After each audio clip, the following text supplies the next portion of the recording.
이제 현지 맞선 와서 인터뷰를 좀 편하게 솔직하게 해줘야 또 국제 결혼을 생각하고 있는 이제 회원님들이나 이런 분들한테 도움이 될 것 같아서 이렇게 인터뷰 자리를 이제 마련을 했어요. 간단하게 자기 소개를 좀 해줄 수 있나요?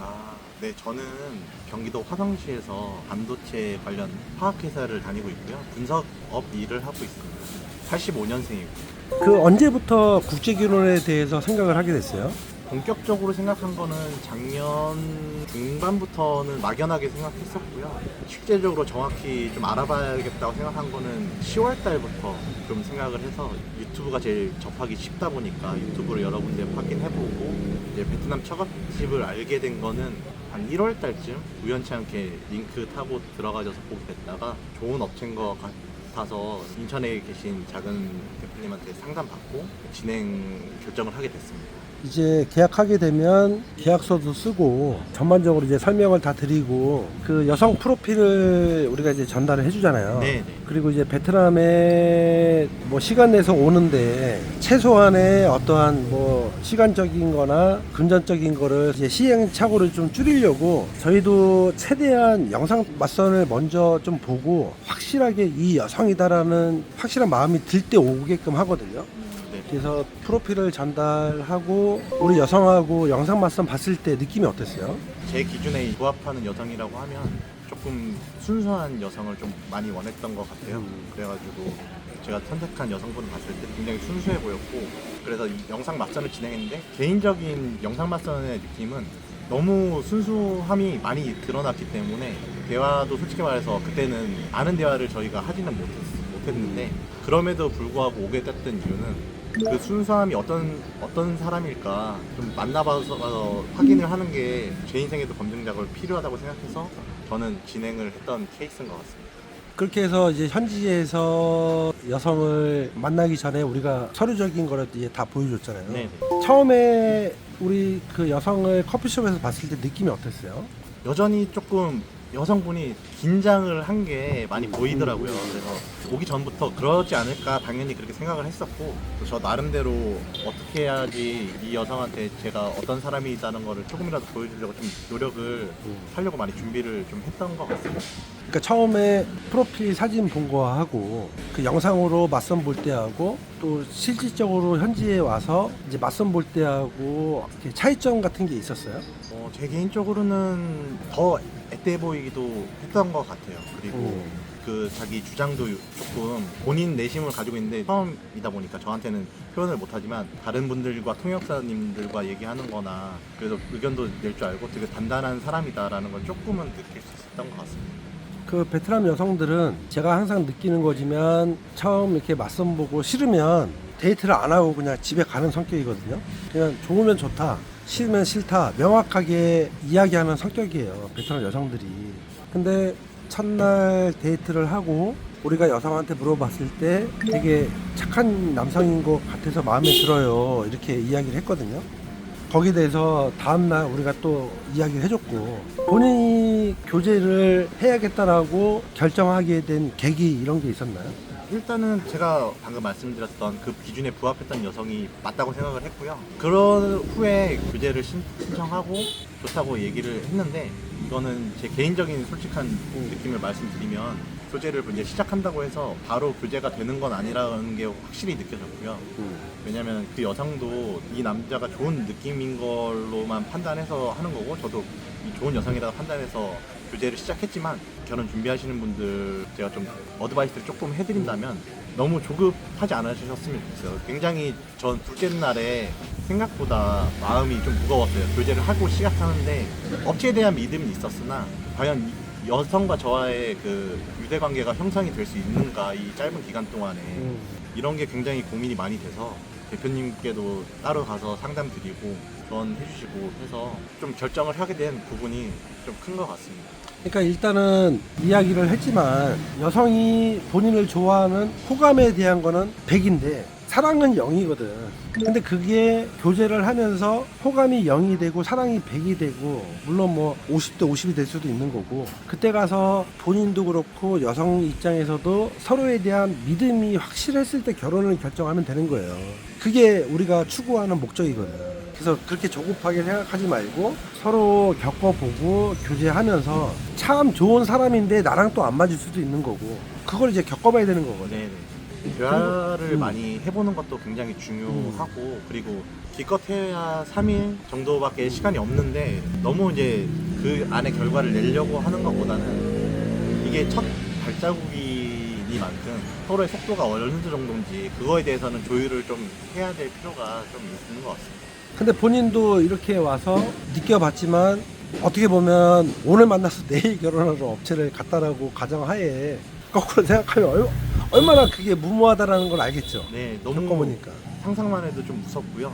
무서운 걸 떠나서 내 인생을 그렇게 짧은 기간에 걸 수 있다는 것 자체는 도박이라고밖에 생각을 하지 않아서 근데 거꾸로 나도 현지에서 시무를 하고 있지만 오늘 만나서 내일 결혼을 시키는 업체라면 내가 돈 1,000만 원 받더라도 신랑들 5명, 7명 한 대 그냥 묶어서 호치민에 데리고 와서 고르세요 여자. 그리고 에이전시랑 나눠 먹게 하고 돈 한꺼번에 받고 합방시키고 뭐 중간에 남자친구가 있든 뭐가 있든 그냥 관여 안 하고 법적으로 따지면 여기서 약식 결혼식이 됐든 약혼식이 됐든 성혼을 시키면 법적으로 1,000만 원을 받더라도 10% 100만 원만 돌려주면은 법적으로 아무런 문제가 없어.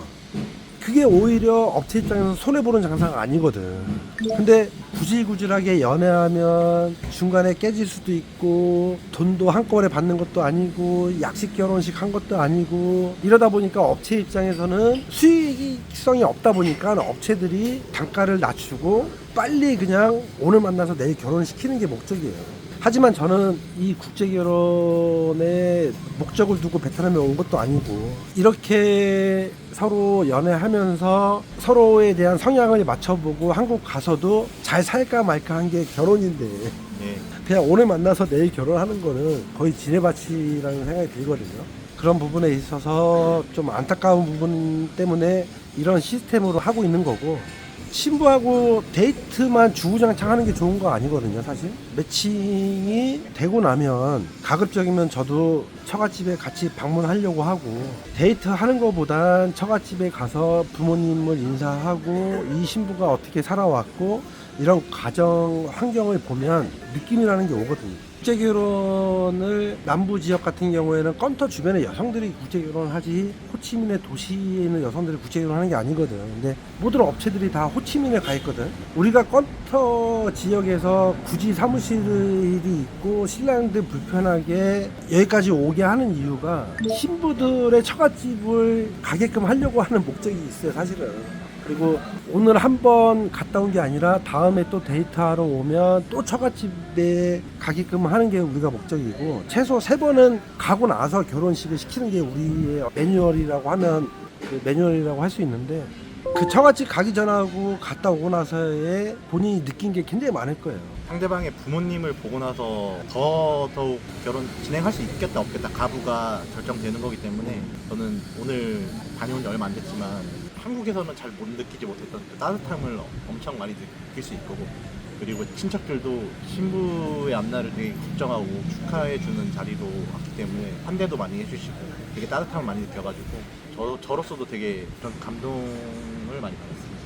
이제 부모님에 대한 인사도 드렸고 그리고 앞으로 데이트하러 들어오더라도 꼭 처갓집을 이제 갔다 오라고 우리가 할 거예요.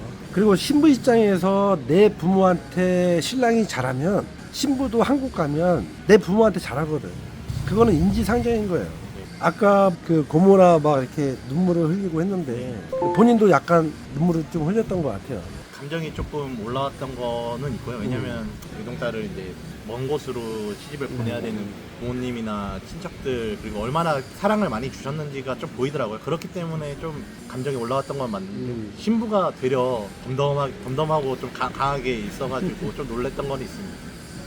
우리 그 통역사 어때요? 통역사분이 진짜 이렇게까지 자기 일처럼 말이 안 통하거나 더 어색할 때 본인이 어떻게든 더 분위기를 많이 풀어주려고 말도 좀 많이 해주시고 일부러 이렇게 분위기를 만드는 건 아니지만 굉장히 편안하게 만들어주시는 통역사님이라서 굉장히 믿음이 많이 갔고요. 이 국제결혼이라는 거 자체가 일단은 첫 번째 의심부터 시작을 해요. 업체 의심, 신부 의심. 근데 내 입장에서는 신랑을 의심할 수밖에 없거든. 과연 진짜 이렇게 착한 신부를 해줬을 때 한국 가서 잘할 수 있는 신랑인가? 뭐 물질적인 거, 경제적인 거 이런 걸 떠나서 신랑들은 모르지만 나는 그거에 대한 기준으로 신랑을 보는 거고, 신랑은 나를 처음 만났을 때 우리 업체에 대한 의심과 신랑 업체에 대한 의심으로 가득 차서 와요. 그게 이제 하루 이틀이면 그게 풀리거든. 거기서 이제 안 풀리면 그냥 여기까지인 거고, 막말로 이런 말 하기 뭐하지만 뭐든지 아다리가 맞아야 돼. 아다리가 인연이 돼서 또 잘 살 수 있는 거고, 그래서 한 명을 하더라도 이렇게 제대로 해주고 싶은 게 우리 업체의 목적이니까. 교제하면서 오해로 인해서 싸울 수도 있고, 문화 차이, 나이 차이, 또 다투는 일이 있지만 그만큼 내가 또 이쁜 신부, 또 내가 생각했던 순수한 여성에 대해서 하나를 얻으면 두 개, 세 개는 안고 가야 되는 어떠한 책임의식을 가지고 있어야지, 모든 거를 다 내 기준에서 채울 거라는 욕심이 있으면 이거는 안 되거든, 사실.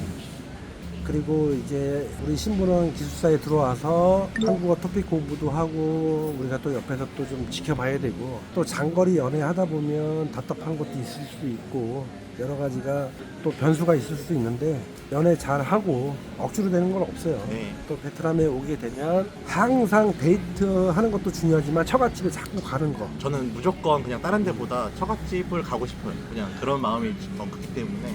그래서 처갓집 다녀오시면 베트남어 공부도 좀 열심히 하고 싶다라는 동기부여도 또 생기고요. 그렇기 때문에 좀 열심히 한번 준비해 보겠습니다. 고생 많이 했고, 또 내일 되면 이제 한국 들어가고 하는데 이렇게 인터뷰 해줘서 너무 고맙고, 아, 네, 저도 감사합니다. 연애 잘 하셔서 다음에 2차 방문했을 때 그때 또 이렇게 인터뷰하면 지금하고 또 틀리니까 우리 카페 회원님들에 대해서 또 도움도 많이 될 것 같아요. 네, 저도 한국 가서 좀 열심히 돈 벌면서 살다가 시간 될 때 선배님들도 한번 보고 말씀 많이 듣고, 그리고 또 준비 또 해서 또 조만간에 또 와가지고 만나가 있었으면 좋겠습니다. 여기서 이제 마무리할게요. 네, 감사합니다. 네.